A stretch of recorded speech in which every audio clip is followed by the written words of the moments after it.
Bonjour à tous, un petit podcast pour vous expliquer comment apprendre son texte de stand-up. Alors ça a l'air simple et tout, mais je vais vous donner quelques petites méthodologies.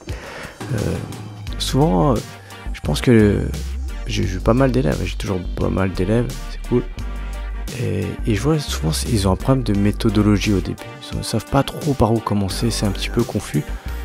Ils ont rarement un manque de talent, c'est surtout un manque de méthodologie. Donc si vous avez bonne méthodologie, pour bien récupérer votre créativité, ça va être une grosse plus-value. Vous voyez, ça part un petit peu dans tous les sens. C'est comme, on va dire,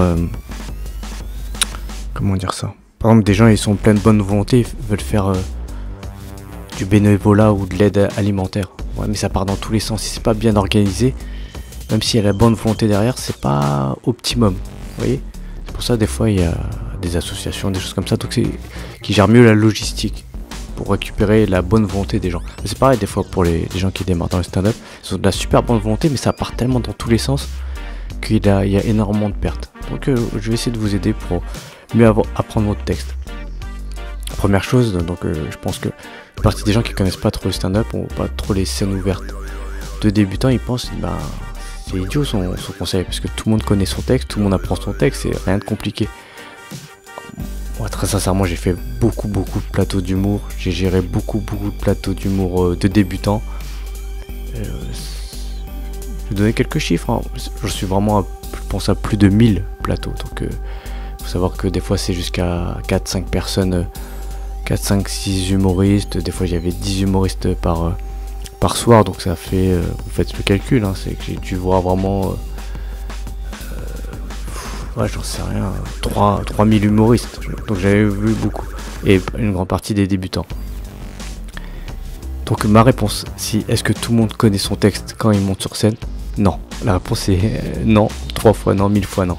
Donc si vous connaissez votre texte, c'est déjà une plus-value. C'est comme si je vous dis... est-ce que les gens disent tous bonjour à toutes les personnes qui sont dans la pièce, ils disent tout le temps au revoir à toutes les personnes qui sont dans la pièce? Non. La réponse c'est non, tout le monde ne fait pas ça. Est-ce que ça va être une plus-value? Est-ce que les gens vont dire vous êtes une personne agréable, vous êtes une bonne personne si vous faites ça? Oui. Voilà, même si ça vous semble être la base, c'est pas une base qui est universelle à tous. Je me rappelle une fois on jouait dans un lieu, dans un bar dans le 5e, et le gérant du bar me dit ouais c'est cool, à chaque fois t'amènes du monde et tout. Les comédiens ils sont super polis, ils disent bonjour, ils disent au revoir. Et donc lui il le vivait comme une plus-value. Et je pense que c'est une plus-value. J'essaie vraiment par exemple en cours de faire attention que, même si c'est normal, hein, mais en tout cas j'essaie de bien faire attention que les autres élèves, quand les autres passent sur scène, ils les écoutent au minimum, hein, mais qu'ils soient pas trop sur leur portable, pas trop en train d'écrire et tout. Faut qu'ils soient bien concentrés sur l'artiste qui passe, par respect pour cette personne, et aussi voilà, c'est que si après ils veulent monter sur scène, faut vraiment qu'ils prennent le temps d'écouter les gens par respect, et après quand eux ils vont passer sur scène, la personne fera pareil pour elle. Même si ça semble être la base, c'est malheureusement pas universel. Donc connaître son texte, c'est la base. Tout le monde devrait le faire, mais tout le monde ne le fait pas. Et si vous le faites, vous allez gagner des points de stand-up. Vous allez gagner tout le monde va voir déjà la différence. Autre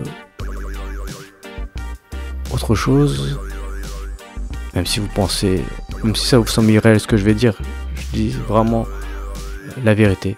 Plein de gens montent sur scène et n'ont pas vraiment de texte. Donc il n'y a pas un objet matérialisé par du texte. Ils ont plus ou moins écrit des blagues sur leur téléphone, ou pas des blagues mais des mots-clés, ou je sais pas trop, des notes. Et à force de jouer, ça s'est amoncelé, ça s'est ajouté les unes aux autres. Et ils ont un texte de 5 minutes, mais ils n'ont pas vraiment de texte, je sais pas comment vous dire. C'est comme si vous alliez prendre toujours un café avec du monde et vous racontez toujours la même blague tout le temps. Vous n'avez pas le texte. Vous avez juste des idées en vrac dans votre tête et vous les jouez comme ça vous arrive au fur et à mesure. Donc si vous avez déjà vous un texte et que c'est fait de façon un peu méthodologique, vous allez vraiment progresser par rapport aux autres. Vous connaissez votre texte, vous avez un texte matérialisé par écrit, même si vous pensez que c'est 100% des gens, c'est loin d'être 100% des gens. Donc essayez de faire ça. Encore une fois, je vous mettrai un lien où je reparle encore de comment écrire son texte, comment archiver son texte. Donc je vous cite quelques petits passages de ce que je dis. C'est des livres, je crois que c'est Comedy Bible, je suis pas sûr. Je vous conseille de pas avoir de texte, justement. Et je crois que certains humoristes le font. Moi, je vous conseille pour vos débuts d'avoir un texte quand même, de le matérialiser dans un document. Et voilà. Alors maintenant, je vais pas redire ce que j'ai dit dans les vidéos, je vous refais un autre passage. Là, c'est plus sur l'apprentissage de votre texte. Donc première chose que je vous conseille, c'est d'avoir donc votre texte écrit, de mettre en chute, en gras les chutes, et de donner un titre à chacune de vos vannes. Par exemple, vous avez parlé je dis n'importe quoi, du frigo, bah vous mettez frigo. Si on vous dit ce mot, c'est vous qui mettez le titre de la vanne. Si on vous dit le mot frigo, vous allez pouvoir faire la blague qui doit être une ou deux lignes qui traite du frigo, par exemple. Dans votre sketch, imaginons vous faites un sketch sur l'électroménager, je dis n'importe quoi, mais c'est juste pour vous expliquer. Et à un moment donné, vous avez un passage sur le frigo, donc vous mettez le titre frigo. Quand on dit ce mot-clé, normalement vous connaissez la vanne qu'il y a derrière. Donc faites ça avec vos textes, vous mettez un titre à chacune de vos vannes. Et ce titre doit être assez évocateur pour que vous puissiez dire la vanne qu'il y a derrière. Après, donc avec tous les titres, vous donnez juste la liste des titres, pas les vannes, juste les titres. Donc vous donnez la liste des titres avec les vannes et un ami, une personne qui est avec vous, votre entourage. Et là, vous interroge dans le désordre. Donc elle vous donne par exemple, ça commence par, je sais pas moi, la vaisselle, et à un moment donné vous parlez des cuisines d'avant, et maintenant vous parlez des cuisines du futur. Bah vous dit par exemple cuisine du futur. C'est peut-être pas au début, c'est peut-être pas la première vanne, mais c'est la troisième vanne, imaginons. Et normalement, vous dites cuisine du futur, vous êtes capable de dire la vanne qu'il y a derrière. Et ainsi de suite. Elle vous interroge comme ça de façon désordonnée, en vous donnant que les titres des vannes. Et vous pouvez dire la vanne qui est en dessous de façon assez fluide. Donc vous faites ça dans un premier temps. Une fois que c'est bon, vous connaissez vraiment parfaitement chacune des vannes dans le désordre. Maintenant, vous allez jouer dans l'ordre. Et là, vous jouez pas les vannes, vous jouez que les transitions. Donc, par exemple, la première vanne, ça a été les lave-vaisselle. La deuxième, vous nous dites juste la blague du lave-vaisselle et vous faites la transition qui vous amène à la blague suivante, imaginons qui est le frigo. Vous comprenez, là vous jouez plus les vannes, vous jouez juste les transitions. Les vannes vous avez faites avant quand on vous a été interrogé. Donc troisième étape, maintenant vous connaissez les vannes, vous connaissez les transitions. Maintenant vous allez faire des italiennes. Qu'est-ce que des italiennes? Les italiennes, c'est au théâtre on fait ça, c'est vous donnez votre texte, vous dites le plus rapidement possible sans ponctuation. Vous dites très vite votre texte, le plus vite possible que vous pouvez, en surarticulant un petit peu, et vous faites des italiennes. Donc voilà, vous faites votre texte vraiment à vitesse grand V, en surarticulant et en retirant au maximum la ponctuation, toutes les virgules, tous les points où vous prenez juste le temps de respirer légèrement et vous le faites à toute vitesse. Moi je vous conseille, juste par jeu, de prendre un chrono et de faire 3 minutes d'italienne, les 3 premières minutes de votre sketch. Vous arrêtez le chrono à 3 minutes et vous allez, après vous recommencez, vous essayez d'aller le plus loin dans le texte, toujours dans le même format 3 minutes. Vous essayez toujours de battre votre record, de mettre un maximum de texte en 3 minutes. Vous faites le plus vite possible, plus vite possible, plus vite possible. Et essayez d'avoir le chrono, ça vous motive un petit peu et c'est un petit côté ludique. Donc faites des italiennes de votre texte. Par exemple, votre texte il dure 5 minutes, donc vous faites 2 parties, une partie de 3 minutes, une partie de 2 minutes. Et donc là, normalement, là, déjà vous allez bien connaître votre texte. Quand vous avez fait quand vous avez mis des titres à vos vannes, vous avez joué que les transitions et vous avez fait une italienne, là votre texte vous le connaissez quand même plutôt pas mal. Le plus important, je pense, c'est soigner bien les transitions. Parce que des fois les transitions sont mal faites et votre cerveau il bug. Il dit que c'est quoi la suite. Mais si c'est assez fluide, si la transition elle est fluide, elle apparaît fluide, ça va vous aider à découler le sketch. Il faut que ça fasse une histoire, il faut qu'il y ait un déroulé. J'ai vu, je crois, sur internet ou je sais plus où, les mentalistes, par exemple, quand ils apprennent par cœur, ils prennent un paquet de cartes et ils connaissent par cœur le jeu. Ouais. En fait, ils racontent une histoire, je crois. Ils font genre, par exemple, c'est le valet, après c'est le 10 de carreau, après c'est la dame de trèfle, imaginons. Ils font le valet, ils racontent une histoire, il fait le valet a été voir le 10 de carreau pour aller dîner chez la dame de trèfle. Ils inventent une histoire qui permet de pas mémoriser des cartes de façon purement mécanique. Il y a une histoire qui raconte que tel personnage, genre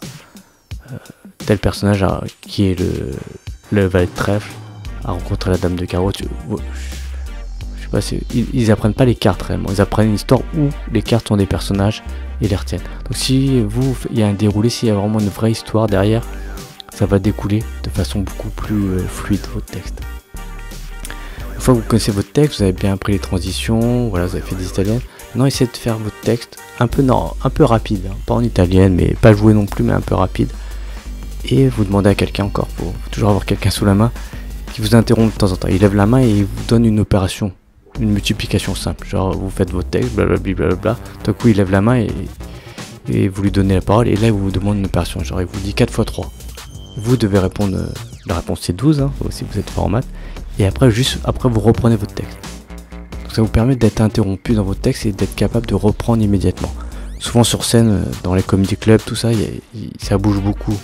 Les gens vont bouger beaucoup, et des fois vous allez faire des interactions, vous devez être capable de reprendre votre texte de façon assez fluide, d'être interrompu, et même pendant votre texte de commencer à réfléchir. Des fois vous pensez à une impro que vous allez faire à un moment donné, il faut quand même être capable de plus ou moins dissocier le moment présent et un futur immédiat. Qu'est-ce qui va se passer vers la fin, à quel moment vous allez arrêter, est-ce que vous allez couper un passage, donc vous êtes capable d'avoir un double cerveau un petit peu. Donc là c'est un petit jeu qui vous permet de faire un petit calcul mental très simple et d'être capable de reprendre votre texte de façon fluide. Et voilà, donc là avec toutes ces choses là vous allez bien apprendre votre texte. Et après pour rajouter vos nouveautés, moi je vous conseille de rajouter par petites touches. Beaucoup de personnes, d'élèves ou de débutants, peu importe, ils aiment bien jouer des nouveaux sketchs totalement à 100%.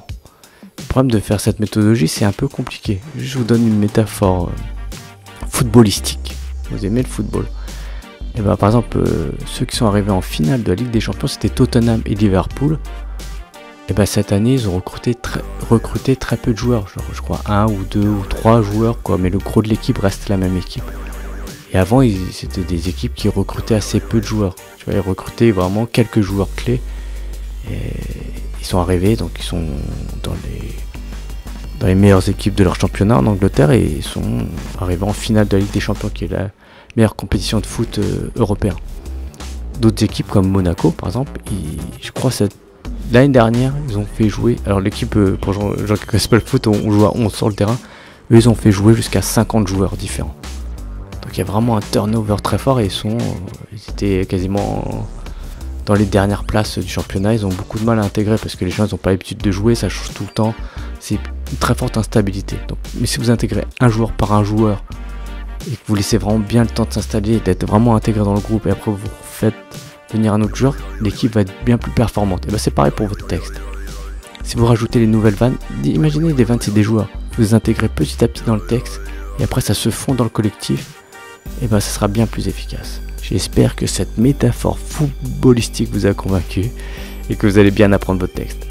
Encore une fois, ne le négligez pas, ne vous dites pas que tout le monde connaît son texte, ce n'est pas vrai, c'est faux même.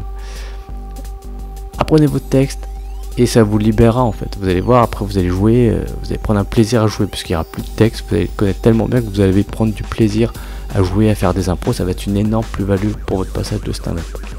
J'espère que vous avez aimé ce podcast, que vous mettez un petit pouce sur ce podcast vidéo et vous abonnez à ma chaîne YouTube. A très bientôt, bye.